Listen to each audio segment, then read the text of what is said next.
These are the answers for review preview 5.3.4, starting with the first one. Nice one. First one's a review. Parallelogram. This is a parallelogram. Remember, these sides are parallel, and these two sides are parallel.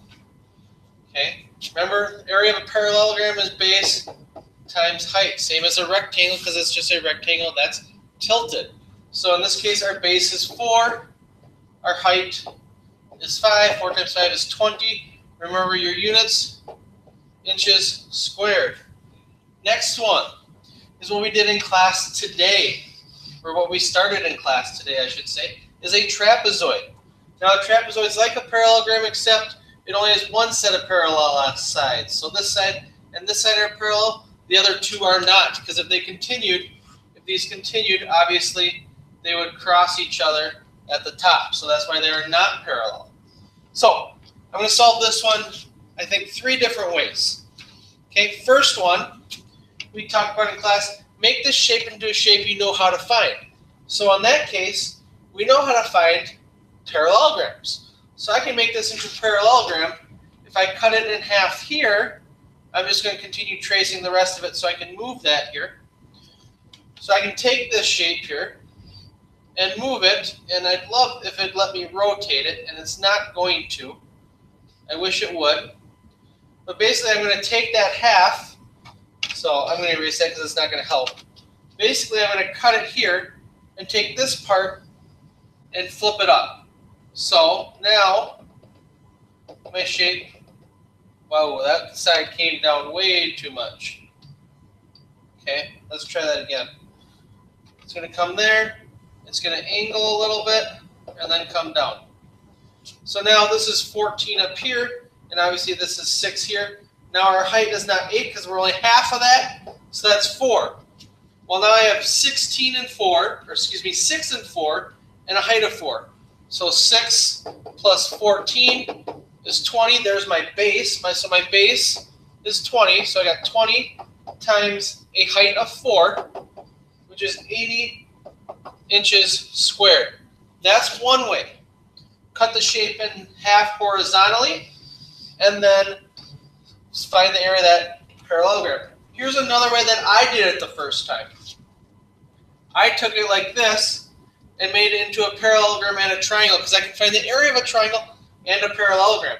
And I know if this is 6 here, 6 plus something has to be 14. I know this side here that I'm tracing over in red, that has to be 8.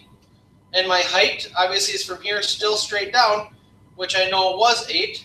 So first off, the area of this parallelogram, 6 times 8 is 48. So the area of this one I'm just right inside there is 48.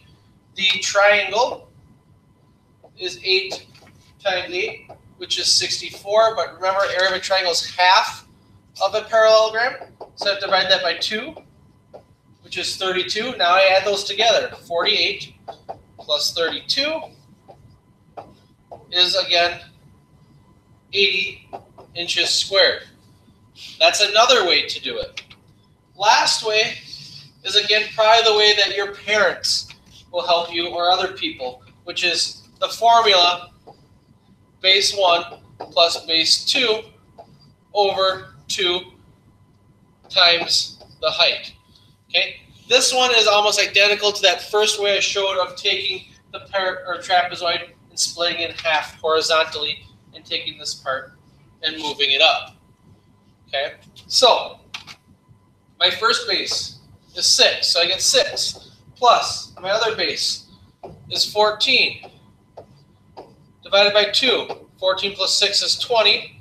20 divided by 2 is 10 times the height, which is 8. Again, I get 80 square inches. Same exact thing again. 3 different ways to solve it. You can use whichever way you would like. Second problem, 102. Real nice and simple review problems. If I'm at -3, I'm going to the right 7. If you want to draw a number line, you can. But think this is back to Croaky the Frog. I would end up at 4. Next one, I'm at +7. I'm going to the left 8. I'm going to end up at -1. And then the next one here, fractions, same way you can solve it. I'm going to look at the whole numbers first. -6 plus 9. That'll get me to +3 so far. And now I'm looking at the fractions. And remember, this is not a +4/9, it's a -4/9. So now I'm looking at -4/9 plus 7/9 is going to get me to what? Well, I know that that will land up at 3/9. Those are the answers to the second problem. Next one. Okay, this is a checkpoint. These are things that you need to know how to do right now. If you do not know how to do these 4 problems, we got a problem. First problem. Point 2, 3. You need to write that as a fraction and as a percent and be able to draw it as a picture. Now, I'm not going to draw the pictures right now, but I will write it as a fraction and as a percent. So if I read this, it's 23 hundredths. That tells me the fraction, 23 hundredths. And if it's a percent, it's always out of 100, so I know that is the same as 23%. Second one, I'll solve on this side. 7/10. It tells me the fraction if I read it. Okay? 7/10, I know is the same as the decimal 0.7. And I should know that that is the same as 70%. 19%. Since the percent's out of 100, I can easily write that as 19 over 100. Okay? 19 over 100 is the decimal 0.19, and it already gives me the 19%, so I'm not going to rewrite that. Last one actually requires a little bit of calculation. They give you 17 out of 25. I want to rewrite that fraction so it's out of 100, because if you remember percents, decimals, they're all easier out of 100. So I'm going to multiply that by the giant 1. So I'm just going to put an oval around my giant 1. So I get 100 on the bottom. The reason why I picked 4 is because I know 25 times 4 gets me 100, and I want my fraction out of 100. Now, 17 times 4 is 68. So I know that's the same as decimal 0.68 and 68%, because a percent's always out of 100. Those are checkpoints. You need to know how to do those. If you do not feel comfortable with those, you better talk to me. Next one. 104.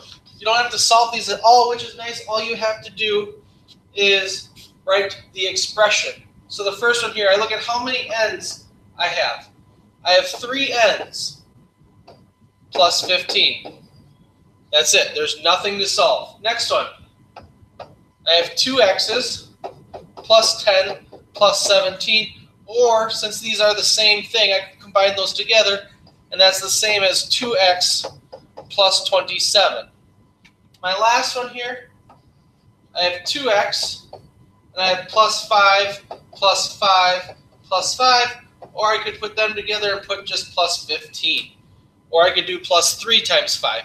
Whatever it is has to be the same as 15. That's the answer to question 104. Lastly, question 105. Decimals. Review of decimals. We got adding, subtracting, multiplying, and another subtraction of decimals. First one, adding decimals. Make sure when you do adding decimals, you line up those decimal points. These decimal points must be lined up. If not, it is really hard to do these correctly. Okay, notice my decimal points here are all lined up. Now I'm going to add zeros in here just to hold my place values. Now I add it. 5 plus 3 is 8. 4 plus 0 and 0 is 4. I get 2. Keep my decimal point there. 3, 6. That's the first one. Second one. Again, with subtracting decimals, you must keep the decimals lined up. You just have to. Okay, I'm going to add a 0 here for place value. I'm subtracting these. I cannot take 3 minus 0 because I get negative. So this is what I'm going to borrow. Make that into a 60. Make that into a 10. 10 minus 3 is 7. 60 minus 20 is 40. And then obviously I'd have a 0 here and a 0 here, so I get 56 again. There is the answer to the second one. The third one is a multiplication with decimals. And if you remember, we said when you multiply decimals, ignore the decimal point. So you get 78 times 3. 78 times 3. You should get 234. But remember, we have 1 here, 2 here. For a total of 3 numbers after the decimal point. 1, 2, 3 goes right there. So your answer should be 0.234 or 234 thousandths. Last one. 6 3/10 minus 7 5/10. Okay? I can't do 3 minus 5 because I get negative, so I'm going to borrow from the 6, make it a 5, make that a 10. 13 minus 5 is 8.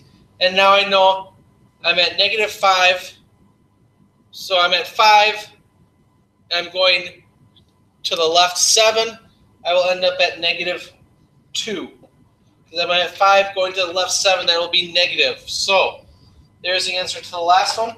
Those are the answers to homework 5.3.4. Good luck on the homework.